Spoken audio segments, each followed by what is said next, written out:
আজকে আমরা শিখব আঞ্চলিক আরবের বেশ কয়েকটি গুরুত্বপূর্ণ শব্দ। যারা নতুন প্রবাসী আজকের ভিডিওটি তাদের জন্য খুবই গুরুত্বপূর্ণ। আর যারা পুরাতন প্রবাসী তারা নিশ্চয়ই শব্দগুলো সম্পর্কে অবগত আছেন। তো যাদের উচ্চারণ ঠিক নেই তারা আজকে উচ্চারণ ঠিক করে নিতে পারেন। তো যাই হোক, শুরু করে প্রথম যে শব্দ সেটা হচ্ছে ফ্লুস। ফ্লুস অর্থ হচ্ছে টাকা। ফ্লুস অর্থ হচ্ছে টাকা। তারপরে শব্দ হচ্ছে আগরাদ। আগরাদ অর্থ হচ্ছে মালামাল, সামগ্রী অথবা জিনিসপত্র। আগরাদ। আগরাদ অর্থ হচ্ছে মালামাল। তারপরে শব্দ হচ্ছে বাব। বাব অর্থ হচ্ছে দরজা। বাব অর্থ হচ্ছে দরজা।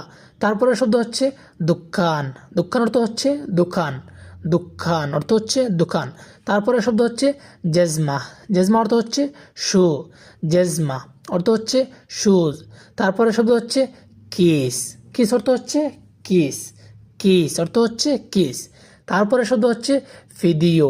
ভিডিও অর্থ হচ্ছে ভিডিও। ভিডিও অর্থ হচ্ছে ভিডিও।